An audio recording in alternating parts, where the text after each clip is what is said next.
Olá, começa agora na sua TV Assembleia o Contraplano, nosso encontro semanal para falar de temas debatidos no Parlamento e assuntos de interesse da população. O que leva as sociedades a entrar em guerra?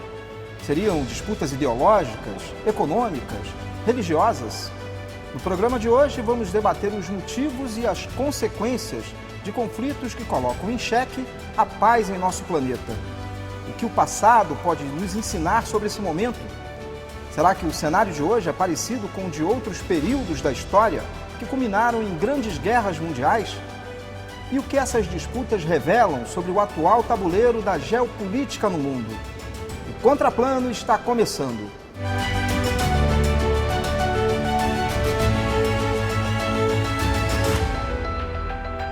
Para entender um pouco mais sobre guerras, recebemos o historiador Alírio Cardoso, o sociólogo Guilhermo Johnson e o cientista político Esaú Rômulo.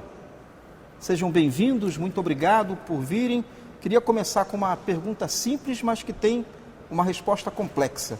Por que existem as guerras? Bom, posso começar? Vai. Saudar meus companheiros aqui de bancada, de mesa, né? Agradecer novamente o convite da TV Assembleia para essa fala. A gente vai debater um pouco essas questões, mas sempre levando em consideração, Fábio, que são questões muito complexas, né? Se nós falarmos sobre guerra, por exemplo, o que eu tento transmitir aos meus alunos, por exemplo, eu ministro uma disciplina que é chamada de História da Guerra, uma disciplina optativa, né, dentro do quadro ali do Departamento de História. E eu sempre falo para meus alunos, todos os historiadores, de uma certa maneira, sob um certo ponto de vista, eles são historiadores da guerra. Não existe um único momento da história registrada em que você não tenha um conflito de média ou grandes proporções. Então todos nós somos, de uma certa maneira, historiadores da guerra, filósofos da guerra, sociólogos da guerra, né? O primeiro registro que nós temos sobre um conflito envolvendo alguma sociedade, para muitos arqueólogos, foi num cemitério na fronteira entre o Egito e o Sudão, né? Cerca de 14 mil anos. É um cemitério arqueológico, do ponto de vista arqueológico, bastante conhecido, Jebel Saba, né?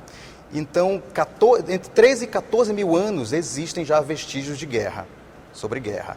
A gente tem que lembrar que na tumba de Tutankhamon, que supõe que você guarda objetos, né, que vão te servir para uma outra vida, que é essa a noção, ele tinha ali armas de guerra, arco, né, carruagem de guerra, e tinha uma adaga também de metal inclusive de meteorito, né, de ferro, que não era comum para a época, também uma arma. Ele ia levar armas para outra vida, né. O historiador Charles Boxer, um britânico muito conhecido, né, para quem trabalha o período colonial do Brasil, inclusive dizia que a Primeira Guerra Mundial teria ocorrido no século XVII. É a guerra entre a Holanda e a monarquia espanhola, que é uma guerra, de fato, que tem impacto na Ásia, na própria Europa, chamada Guerra de Flandres, mas também chega no Maranhão, né? A partir de 1641, a ilha do Maranhão passa a ser administrada pela Companhia das Índias Ocidentais, né? Então, é complexo. Ao que parece, a guerra nos acompanha a humanidade. A gente tem que debater consequências disso, né? E sendo assim, a gente pode dizer que é da natureza humana, Guilherme, a guerra? Bem, antes de mais nada, agradeço o convite, né? Uma honra estar aqui com vocês, compartilhando essa possibilidade do debate. Eu acho que, como o professor Alírio estava comentando, né? Obviamente que nós temos antecedentes muito grandes, né? A respeito da questão do conflito, né? E a questão do conflito a gente observa desde aquele período, né, até a contemporaneidade, sempre aparece como uma disputa por hierarquia, né? E uma disputa, obviamente, a hierarquia traduzindo a relação de poder, né? E é o poder, evidentemente, pensado numa perspectiva, digamos, transdisciplinar, né? Não como geralmente a gente pensa somente na perspectiva política, senão também pensar na perspectiva cultural, na perspectiva econômica simultaneamente, né? Então, se pensarmos nessa visão mais ampla, né, a gente poderia dizer que há uma disputa recorrente, né, na medida em que existe a possibilidade de poder submeter ao outro e tentar fazer com que o outro trabalhe para você, que você se aproprie dos bens dos outros, né? E essa é uma questão que está colocada historicamente, né? As formas como tem se tentado pensar a respeito disso, digamos, têm sido inúmeras, né? Sempre pensado inicialmente numa perspectiva religiosa, principalmente, e depois numa perspectiva mais da psicologia, digamos, né? Numa perspectiva mais reflexiva, né? A partir do pensamento iluminista de uma forma geral, né? Mas em todas essas visões, né, o que a gente observa é uma tentativa de naturalizar o conflito, né?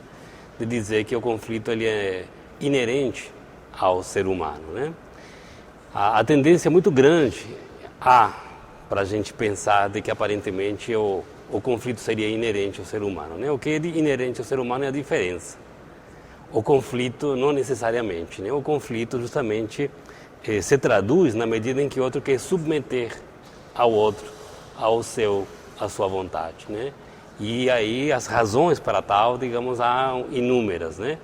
Desde religiosas, econômicas, políticas, sociais, e aí uma tradução enorme dessas visões, né? Que servem para justificar, aparentemente, né? Essas questões hierárquicas, né? Então, de maneira geral, as leituras que nós temos religiosas, né, elas todas comungam com essa visão hierárquica, né, e aqueles que não comungam com aquilo que eu considero mais importantes, aí eu persigo, tento eliminar e eu tento submeter, né. Isso vem de tempos imemoriais, né, até a contemporaneidade a gente observa isso, né, e a partir da perspectiva capitalista, né, o que a gente observa é uma tentativa de apropriação privada, né, dos meios do comum, né?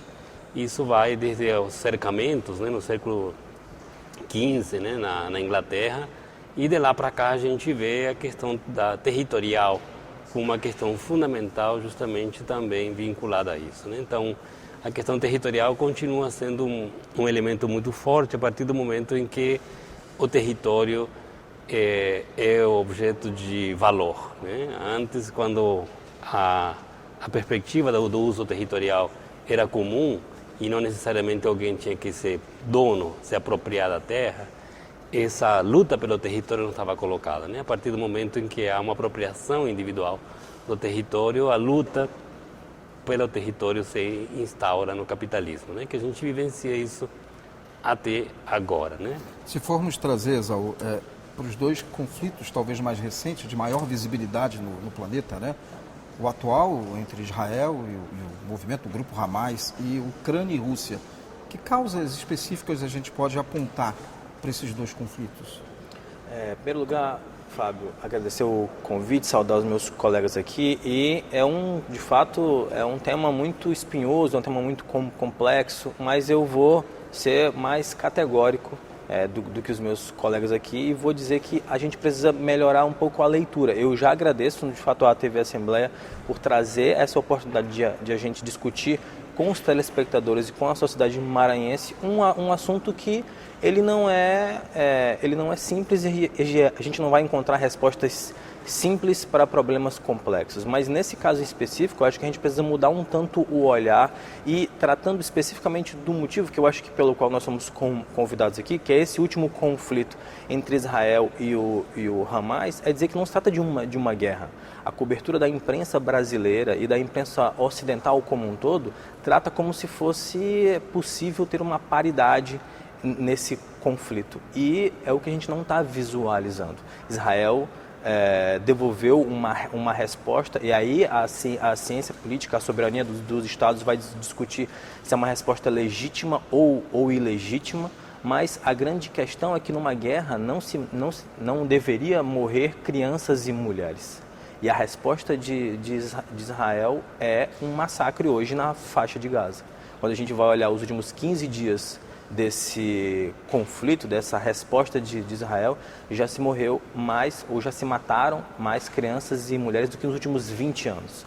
Então, por trás disso, existem, obviamente, como você colocou na sua apresentação, e eu acho que ela é muito ponderada nesse sentido, forças geopolíticas que estão por trás. A gente tem que voltar um pouquinho, e obviamente que o Alírio tem mais condições de tratar isso do que eu, mas tem algumas origens e alguns marcos históricos importantes. No caso de Rússia e Ucrânia, é uma disputa pela região da Crimeia ali, que já vem se arrastando há alguns anos, mas também uma posição dos Estados Unidos com a adesão de membros da OTAN, né? Havia um pacto ali nos anos 90, esse pacto foi descumprido, e no caso entre Israel e o território da Palestina é 1947, naquele acordo para a criação do Estado de Israel. Então a gente tem que voltar um pouco e entender qual foi o contexto do século XX para que a gente tenha condições de avaliar que o conflito que acontece hoje é reminiscências de problemas mal resolvidos do século XX. E uma geração vai tendo sempre que ser responsável por arcar com os conflitos que a sua geração anterior não conseguiu resolver. E a gente pode fazer alguma analogia desses dois conflitos com conflitos de outros períodos históricos, professor? É sempre possível fazer, né? Mas como dizia um historiador muito conhecido, francês, dos anos 40, que morre durante a Segunda Guerra Mundial, Marc Bloch, é necessário comparar coisas que são comparáveis. Então você tem que ter uma atenção muito grande à possibilidade do anacronismo, né, nessa comparação. Mas, de fato, né, se a gente for olhar, por exemplo, o comentário que faz um dos grandes teóricos da guerra no século XIX, que é um militar prussiano, um país que não existe mais, né, um militar prussiano chamado Clausewitz, que dizia que a guerra é a continuidade da política por outros meios. Ele queria sugerir meios já da violência organizada, né? E isso, como eu falei antes, nos persegue. Em geral, as sociedades elas desenvolveram tipos diferentes de guerra, e os historiadores estão avaliando essas tipologias, né? Desde guerra de guerrilha, guerras religiosas, por exemplo, guerra por território, mas pensar principalmente que a guerra ela tem o aspecto de cada sociedade. Então, por exemplo, entre os tupinambás, sabemos que os tupinambás, antes do contato, na América Portuguesa, no Maranhão, no Brasil, não faziam guerra por questões territoriais, por exemplo. Essa noção de guerra por território ou guerra por recursos dentro desses territórios é uma questão bastante mais ocidental, né? Então, as sociedades fazem guerras por motivos diferentes de acordo com o seu próprio tempo histórico, por exemplo. A guerra é a barbárie, professor Guilherme? Ou a gente pode dizer que a humanidade falhou quando se entra numa guerra? Eu gostaria, nesse caso, retomando a questão que o professor Esaú estava falando um pouco, né? Eu gosto de trabalhar bastante com a questão geopolítica, né? E, nesse sentido, para tentar compreender um pouco essa conjuntura que a gente está falando de uma guerra, um conflito na Ucrânia e o conflito Israel-Palestina, né? Que está colocado hoje, é necessário compreender, inclusive, digamos, a disputa que a gente vive a nível internacional hoje, né? A disputa entre Estados Unidos e China e a Rússia, né? Quer dizer, há uma disputa cada vez mais clara, né? Pela hegemonia a nível mundial, que está em jogo justamente, em particular, na guerra da Ucrânia, né? E tudo que está em jogo justamente em função da tentativa, digamos, da OTAN como braço armado, digamos, dos Estados Unidos, poder pressionar a Rússia e poder interferir na política interna russa, né? Essa é a tentativa que está colocada desde há algum tempo, que foi levada, digamos, adiante a partir de fevereiro do ano passado, né? Com o conflito, né, que foi estabelecido a partir de que a Rússia começou a defender os territórios autônomos, né, na fronteira com o seu país, né? E dali em diante vai se configurar, digamos, um conflito bélico, né? não em alta, em escalas muito amplas, né, mas muito semelhante ao que era tipo Segunda Guerra Mundial, no sentido de guerras de trincheiras, de confrontos, e não uma guerra, digamos, de amplo espectro, né, como a gente poderia esperar, né? E no caso da questão palestina em particular, digamos, é um embate que está colocado no Oriente Médio, né, desde os anos 90 em diante, na tentativa dos Estados Unidos tomar conta do que nós chamamos de Oriente Médio, né? Não podemos esquecer o Iraque, né? 2 invasões dos Estados Unidos ao Iraque, Afeganistão e a Líbia, né? Então tem um cenário, né, traçado recentemente, dos anos 90 para cá, justamente vinculado na tentativa de controlar o controle dos Estados Unidos no Oriente Médio, né, no chamado Oriente Médio, né? Só que no último tempo os Estados Unidos foi derrotado, né? Que isso a mídia não fala, né? Estados Unidos foi expulso, né, do Afeganistão, está sendo expulso do Iraque, né? Isso a grande mídia não aborda dessa forma, né? Agora, digamos, a tentativa justamente está sendo feita a partir de Israel, né? Israel é um aliado de primeira hora, desde sempre, incondicional dos Estados Unidos, né? É praticamente mais uma estrela da bandeira estadunidense, praticamente, né? Então, assim, é uma política que está sendo levada por outros meios, né? E aí se colocam argumentos, digamos, né, que tentam validar, né, ou justificar, ou legitimar essa forma de agressão, né, de violência que Israel está cometendo com o povo palestino, né? Aliás, que se inaugura desde a criação do Estado de Israel, né? Que isso não cessou de lá para cá, né? Isso, digamos, é uma invasão, né, desde o momento que a ONU mesmo, né, decidiu instaurar esse Estado de lá para cá, né? E aí tudo que Israel faz, não há críticas no âmbito da ONU, não há, aliás, já foi criticado, mas não há nada que seja feito, né? Não há nenhuma ação efetiva, né? O que são condenações meramente formais, né? Ok. Eu sei que o senhor quer complementar a resposta, mas vamos para o segundo bloco para poder fazer essa pontuação, porque encerramos o primeiro bloco do programa Contraplano de hoje. Vamos para um rápido intervalo e na volta mais discussão aqui sobre guerras.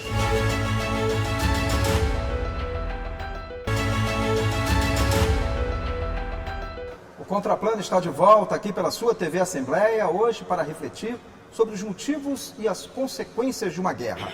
Ao final do primeiro bloco, o professor Alírio pediu a palavra. Por favor, professor.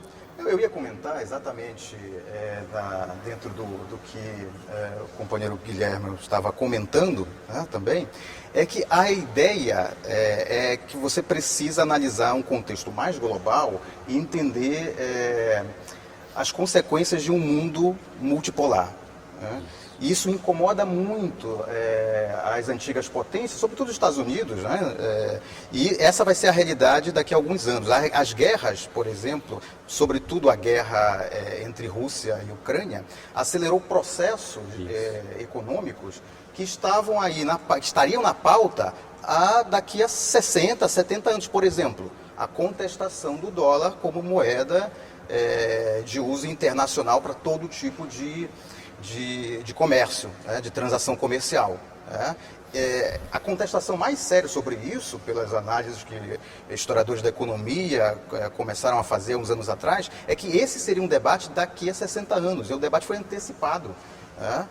Então, nós estamos vivendo numa etapa nova das relações internacionais, em que existe uma tendência muito evidente para um mundo multipolar, em que o Brasil, por exemplo, pode ter um papel significativo, né, na reorganização dos BRICS, por exemplo.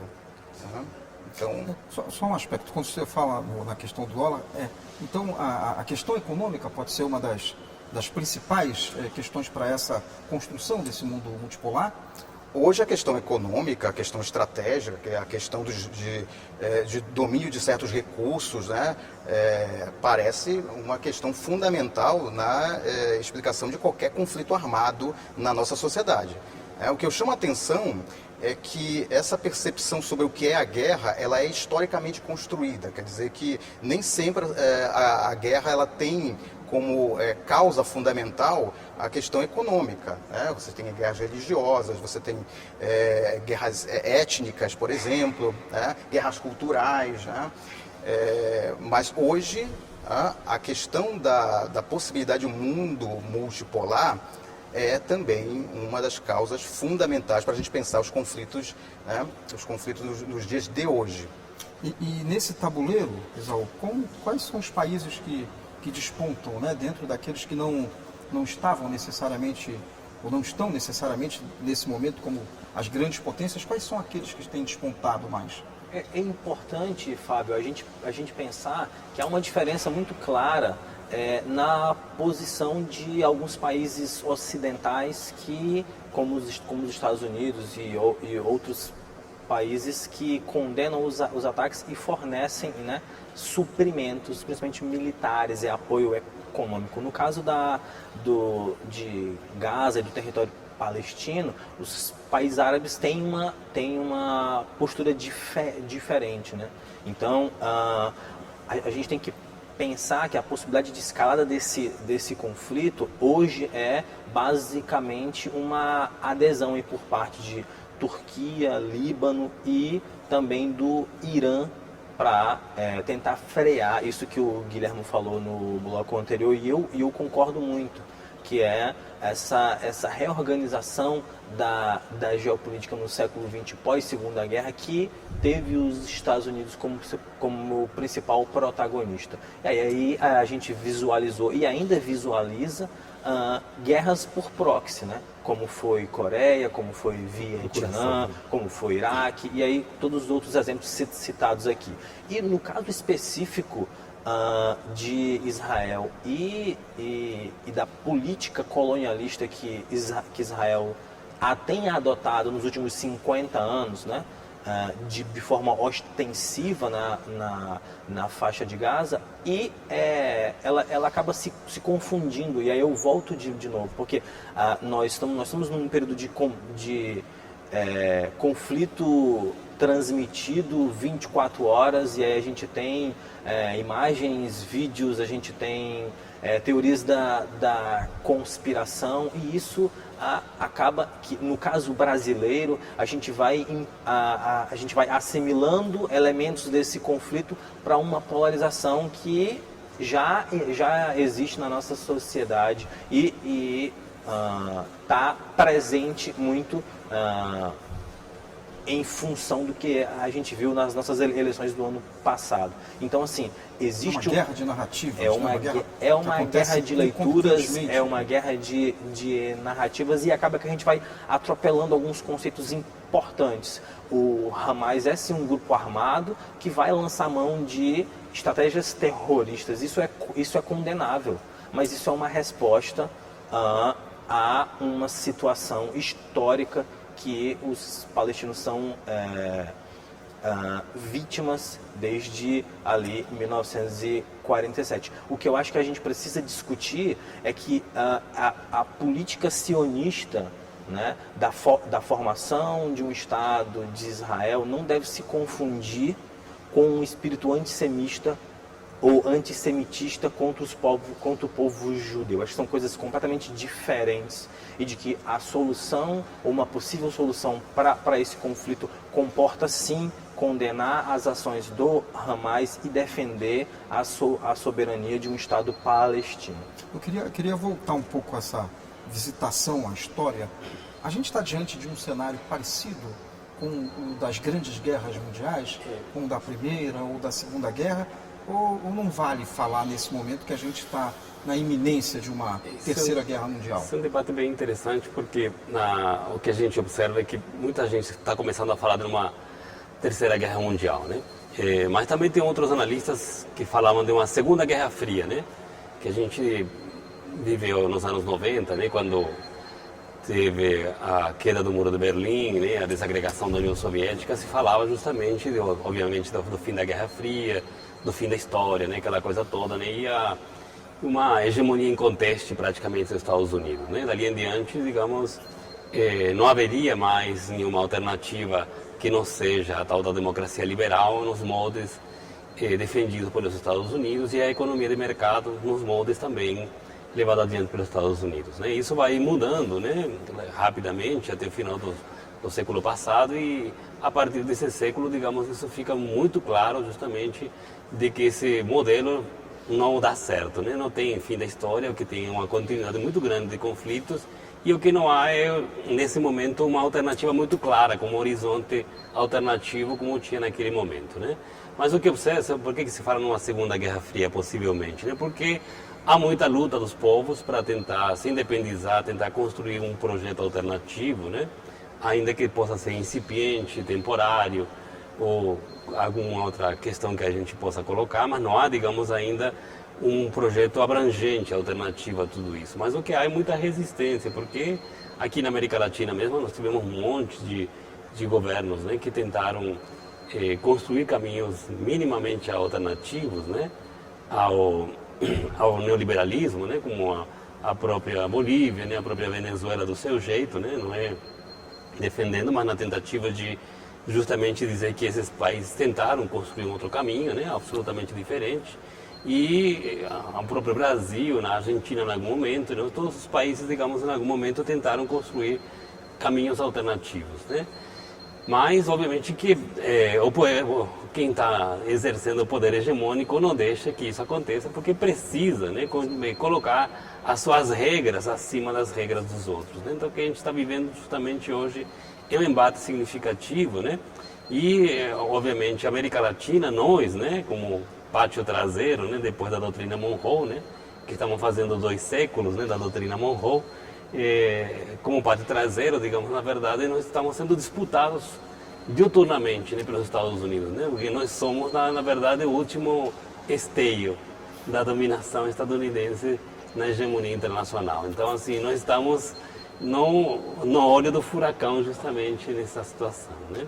Eu acho que o grande perigo, né, na análise que se tem feito no Brasil sobre as guerras é futebolizar o comentário.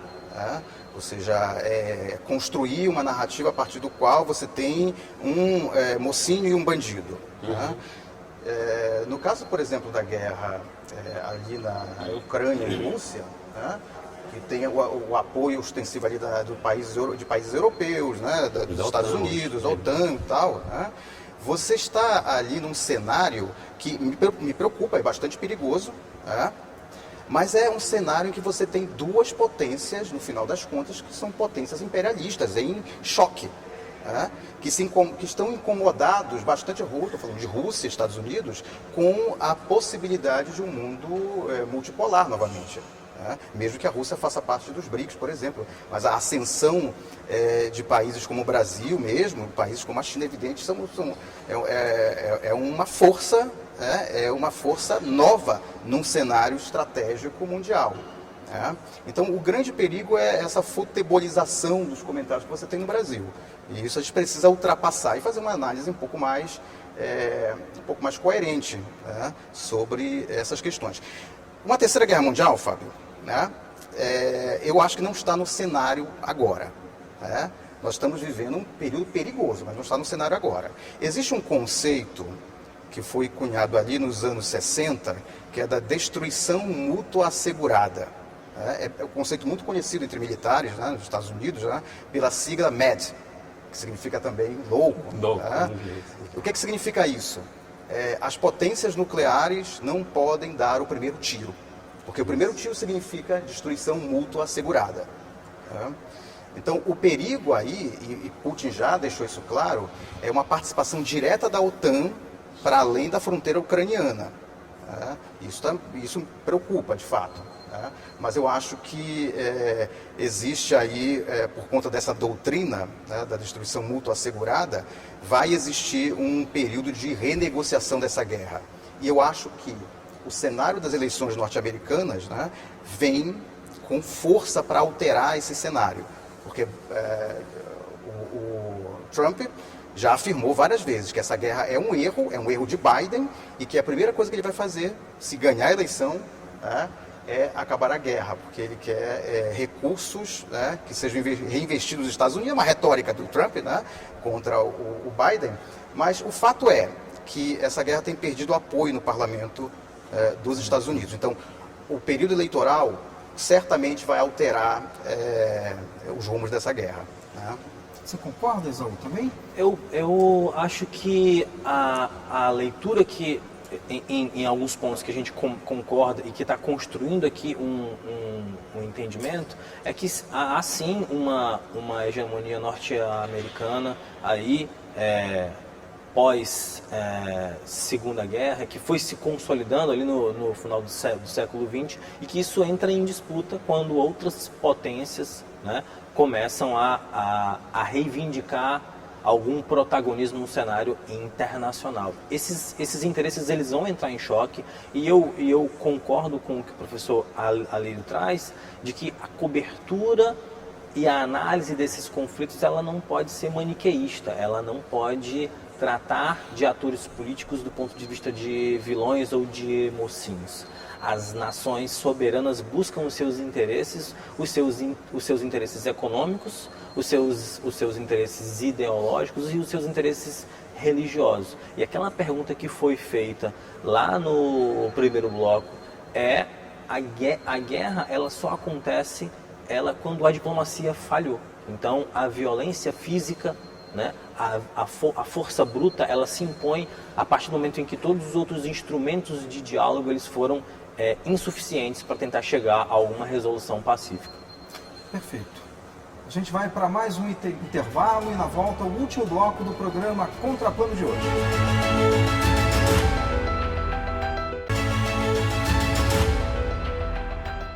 Voltamos para o último bloco do programa Contraplano, aqui pela sua TV Assembleia. Hoje conversando sobre sociedades e guerras. Nossos convidados, o historiador Alírio Cardoso, o sociólogo Guilhermo Johnson e o cientista político Esaú Rômulo. A gente começou falando um pouco das causas e acabou adentrando muito mais no aspecto da geopolítica, né? De como fica essa situação atual do tabuleiro. Mas eu queria voltar um pouquinho para a questão de causas e consequências. Quais são as consequências para as sociedades de uma guerra? E aí eu não me refiro só àquelas sociedades que entram em guerra, né? Mas pensando no mundo hoje que tá tudo muito ligado, quais são as consequências para o planeta de uma guerra? Começando pelo senhor, professor. Fábio, claro, é evidente que é um debate bastante complexo esse, né? Quais as causas de uma guerra, que consequências ela traz, né? Ela faz parte do ethos humano, ela faz parte da nossa natureza. A gente não tem respostas simples para isso. O que os historiadores sabem é que todos os registros históricos que nós conhecemos, você tem a presença da guerra, né? E a guerra significa coisas diferentes para sociedades diferentes. O que acontece, por exemplo, na sociedade ocidental é que cada vez mais a guerra passa a impactar o cidadão comum, passa a impactar não só militares envolvidos nas batalhas, mas a sociedade. É o que a gente chama, já a partir, por exemplo, da Guerra Civil Norte-Americana, que é considerada a primeira guerra moderna, no sentido de que é a primeira guerra que você tem um novo tipo de armamento de repetição, que é o sistema de percussão, um sistema Colt e tal, tá? Até a Primeira Guerra Mundial, que gerou um debate essencial ali sobre que limites a sociedade deve impor para os seus conflitos, né? Que resultou, no final das contas, da reescrita, por exemplo, das recomendações de Genebra, por exemplo, né? São os marcos civilizatórios. Que seriam os marcos civilizatórios, né? Exatamente para que não ocorresse mais o tipo de guerra que um historiador chamado Eric Hobsbawm chamou de guerra total. É a guerra que tem um impacto considerável sobre a sociedade civil toda. Essa não era o tipo de guerra que você tinha, por exemplo, no período medieval, em que existia uma separação um pouco maior entre impactos militares e impacto no conjunto da sociedade. A começar porque a guerra é basicamente uma característica, no período medieval, da nobreza, é uma prerrogativa da nobreza. A gente esquece, por exemplo, que só nobres podem andar armados, né? armas defensivas e ofensivas, pistola de pedernal, rapieira, adaga. Então, essa é uma prerrogativa da nobreza. Aos poucos, a guerra foi tomando conta exatamente da sociedade de uma forma bastante destrutiva. A guerra faz parte de nós, da nossa natureza? Não sabemos responder a essa pergunta, porque não é uma pergunta simples e a resposta ela tende a ser complexa. Agora, professor Guilherme, quando a gente pensa no Brasil, né? O Brasil, do ponto de vista continental, está distante dessas duas guerras, mas como é que afeta a nossa realidade, não só do ponto de vista daquilo que a gente já discutiu um pouco, que são as participações, as narrativas, o envolvimento, que o professor Alírio fala na questão da torcida de futebol, né?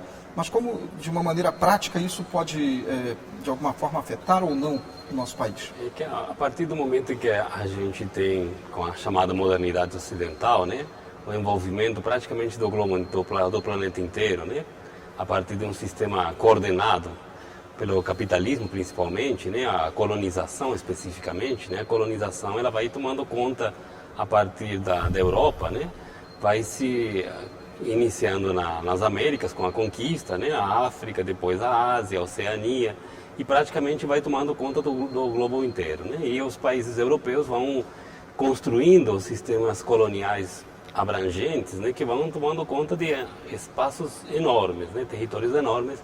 E aí, dali em diante, evidentemente, dessa dinâmica colonial que vai se dar desde século XVI praticamente, né, até o século XVIII, e não acabou de lá para cá, não acabou, na verdade, né? A gente estaria numa dinâmica neocolonial, especificamente. Aí todos nós estamos contaminados por tudo que acontece no mundo inteiro, né? Então, assim, desde de lá para cá, né, evidentemente, né, o que acontecia, no caso, na Europa, repercutia diretamente aqui, né? A gente não pode esquecer, por exemplo, de que as invasões napoleônicas em Espanha e Portugal é que vai criar oportunidade, digamos, das independências nos países latino-americanos de uma forma geral, né? Hispanofalantes particularmente, né? Então, assim, essa vinculação ela é inerente cada vez mais do sistema capitalista que a gente vive, né? Então, evidentemente que quando acontecem conflitos, né, em nível internacional, é inevitável que os países tenham que tomar partido, por assim dizer, né? Ou ficar neutros, né, ou dizer que estão a favor de um ou a favor de outros, né, criando, obviamente, um pouco esses embates, né? O que a gente observa nessa contemporaneidade, voltando de novo a essa questão que a gente está falando da questão geopolítica, obviamente, digamos, há cada vez mais, né, uma leitura que se aproxima à ideia de criar um outro campo alternativo, né, por assim dizer, a hegemonia estadunidense, né, que se achava impensável, né, até pouco tempo atrás, né, ressuscitando, por exemplo, o grupo dos 77, né, que era um grupo que nos anos 70 vai se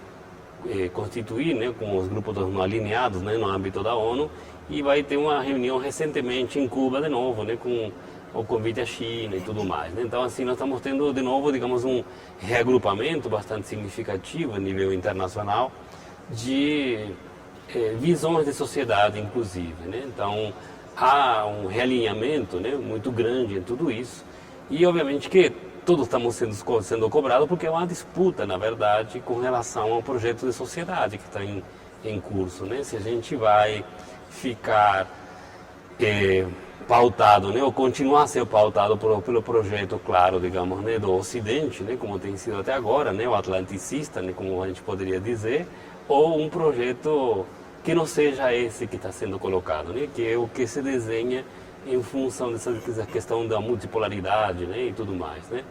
Então, assim, a gente está vivendo, na verdade, um momento histórico muito significativo, né, porque esse desenho está cada vez mais claro, né, o próprio Pentágono, a NASA, digamos, as instituições que discutem a geopolítica mundial do próprio Estados Unidos já reconhecem hoje essa possibilidade iminente de um mundo multipolar, né? Então, isso está colocado hoje na mesa, né? Infelizmente não aparece muito para a gente porque nós estamos muito pautados ainda na nossa visão do mundo pela visão estadunidense, né? Então, assim, nossa visão, que a mídia, que os repórteres, né? E tudo mais apresenta é uma visão muito pautada ainda pela visão estadunidense especificamente, e deixa de lado um pouco a outra perspectiva, né? Então, ainda a gente está muito com uma viseira muito clara, né?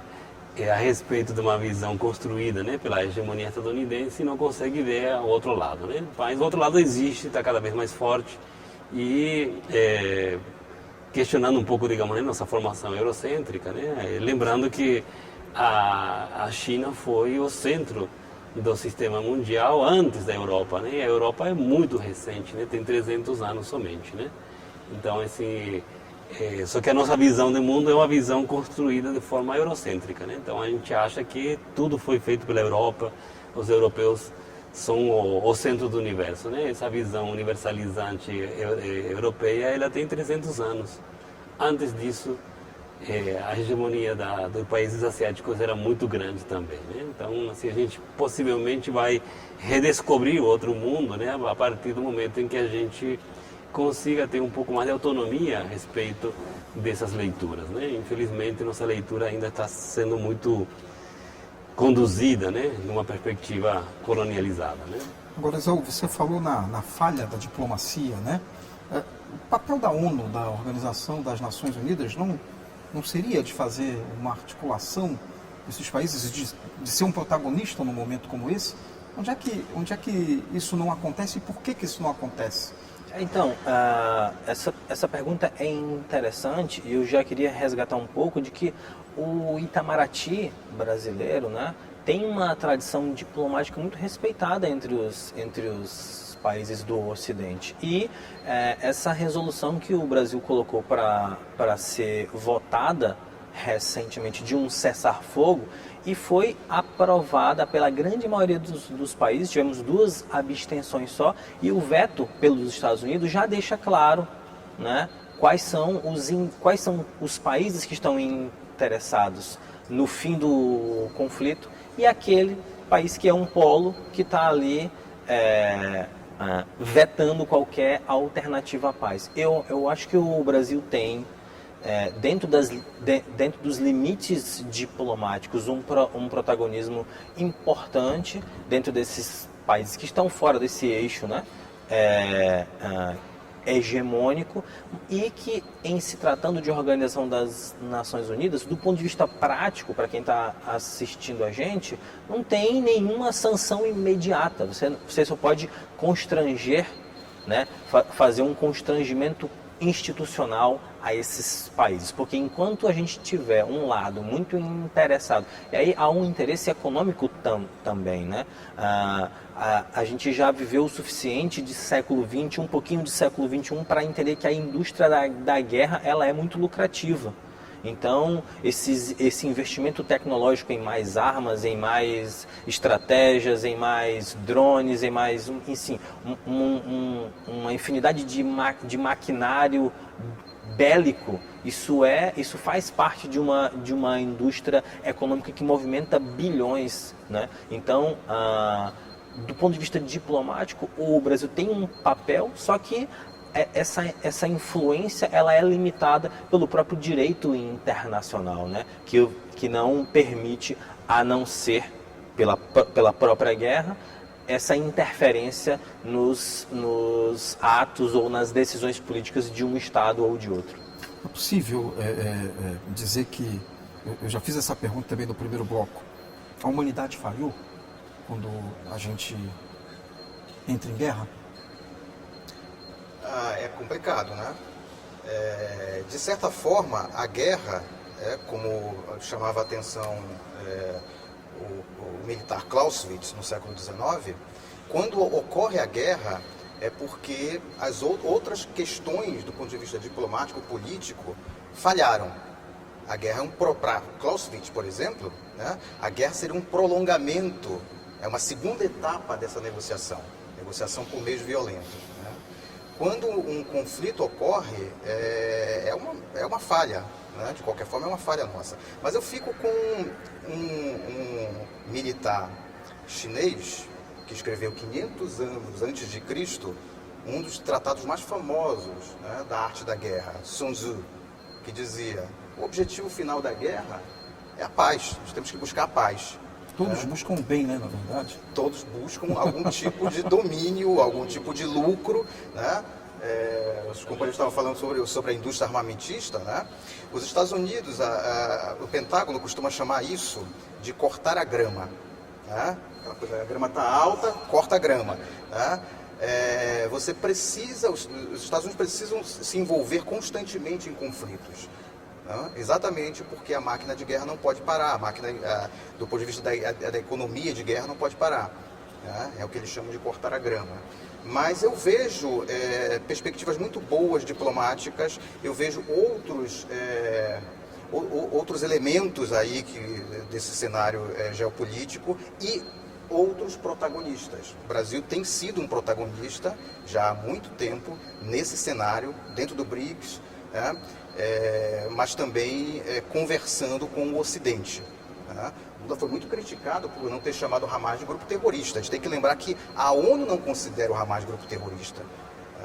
Eles não, então, o Brasil ele segue essa diplomacia mais internacional, uma diplomacia que, como o companheiro falou, é muito respeitada no mundo, mas porque me parece que o Brasil ele pode ter condições efetivas de ter um protagonismo diplomático maior no mundo, em busca dessa pacificação. Senhores, chegamos ao final, mas eu queria dedicar 1 minuto a cada um de vocês para que façam as considerações finais desse debate, começando pelo senhor professor Guilherme. Certo.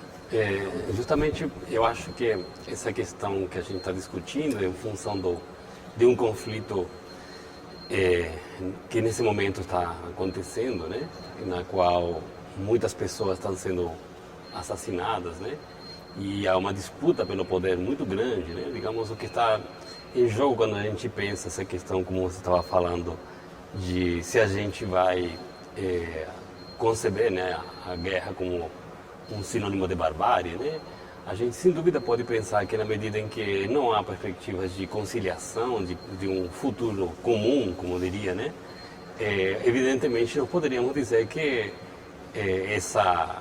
esse conflito, né, que vai se alimentando, ele conduz sem dúvida, possivelmente até a extinção da raça humana de si mesmo, né? Então, assim, isso é muito complicado na medida em que a gente não consegue compreender justamente até os limites nos quais a gente pode ir, né?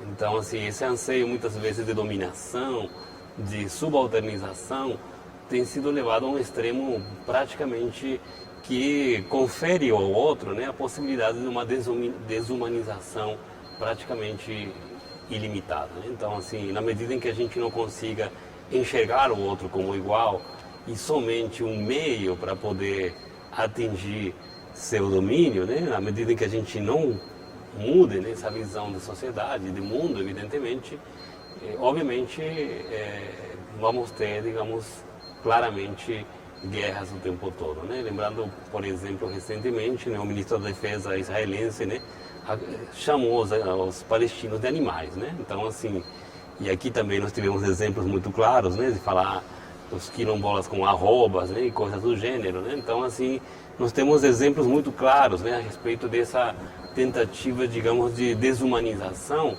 que acaba legitimando praticamente qualquer ação violenta para poder dominar, né? Então, assim, esse é um elemento muito forte nos últimos tempos, né? E o racismo desempenha um papel fundamental para poder legitimar justamente essa suposta hierarquia, né, na qual alguns têm mais direitos do que outros de viver.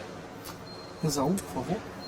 Eu acho que essa pergunta, se a humanidade falhou, a gente precisa entender ela da seguinte perspectiva.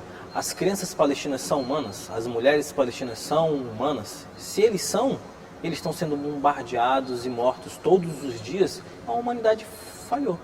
E essa mesma justificativa que o professor coloca aqui, essa bestialização, essa desumanização, foi o que patrocinou, por exemplo, o mercado de escravos por vários séculos. É entender o outro como algo que não pertence à nossa categoria, a nossa classe. Então, eu acho que o contexto de conflito, ele vai evidenciar as contradições desse projeto civilizatório que está em voga. Ele tem as suas contradições e essas contradições vão sendo expostas de uma forma muito visceral para quem está acompanhando. Professor Alírio, por favor. É a questão da reificação do outro, né? Ou seja, tornar o outro objeto. E quando o outro é representado como objeto, você cria basicamente artifícios no sentido de tentativa de eliminar o outro, né? Então, na história da guerra, em geral, o que a gente tem acompanhado também é uma reflexão sobre a própria guerra, né? Que vem desde pelo menos o século XIX. O primeiro livro sobre guerra, no ano 400 a.C., né? A Guerra do Peloponeso. Mas a partir disso você tem, depois do século XIX, sobretudo depois das duas guerras, você tem uma reflexão da história, da historiografia, sobre os conflitos em geral, sobre a guerra, né? Novas academias, por exemplo, de grupos de estudos, né? Uma bibliografia muito farta e refletindo exatamente qual a natureza da guerra, né? E qual a natureza, qual a nossa administração sobre essa guerra, né? E, de novo, eu acredito que essa reflexão tem resultado principalmente numa tentativa de limitação do impacto da guerra. A construção de protocolos de civilidade, né? Isso vem principalmente desde o século XIX, né? É uma reflexão sobre os erros da humanidade, sim. Então eu tenho mais uma tendência de ser mais otimista, né? Da gente chegar a um momento em que esses conflitos e sobretudo a reificação do outro, né? Seja coisa do passado, né? Vamos torcer por isso. Muito obrigado a todos vocês pela presença aqui no programa de hoje. Chegamos ao fim do programa. Você pode assistir a nossa reprise em nossa programação em nosso canal do YouTube. Até a próxima semana com mais um Contraplano.